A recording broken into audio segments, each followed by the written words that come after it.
ملګرو دا وخت تاسو ته دوه تصویران ښکاري. دواړه د اسنین دي، خو یو کم واردات چې کړي د هغې نه مخکې دی او بل کم وروستو تصویر، یعنی نن چې د هغې کم تصویر مخې ته راغلی دی هغه دی. تاسو کتی شئ کم ولاړ دی، کم د هغې ویښته چې و د یو سیټ ته تاسو کتی شئ څونه غټ ویښته یو، او اوس د هغې کم ویښته چې دي نو هغه هم تاسو په سکرین باندې کتی شئ.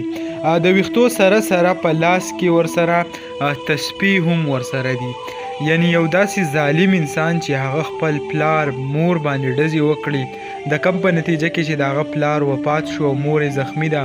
اوس د هغې په لاس کې تاسو هغه تسبیح هم لیدی شئ، ورسره کم سټایلونه به چې کول، کم ویښته چې وو هغه یې هم په هغه رنګ یې نه دي، اوس ډېر زیات یې وله واړه کړي دي کم د تیمرګري پولیسو چې دي. یعنی د دې کم زړې ویډیوګانې که تاسو وګورئ او اوس دا نوي کم تصویر چې راغلی دی، که دې ته تاسو وګورئ نو سړی ډېر زیات اریان شي، وایي چې آیا د انسان کومه زندګي چې ده هغه اچانک هر ټایم کې هغه چینج کیدی شي. بله دا خبره کم حکومت چې دی هغه اوس هم د اسنین کم ویډیو چې دي هغه د جیل نه هم ریلیز کوي، یعنی په تاڼه کې چې د هغې سره کمې ویډیوګانې شوې وي خلکو په هغې باندې هم ډېر زیات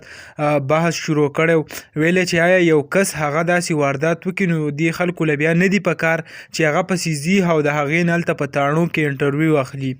بل دا اوس هغه جیل ته تللی دی نو د دې کم ویښته یې واړه کړي دي او بیا یې ولې هم تصویر ایستی دی او هغه هم سوشل میډیا طرف ته هغه راوستی دی، نو په سوشل میډیا په اوس بیا یو غویمه هغه جوړه شوې ده.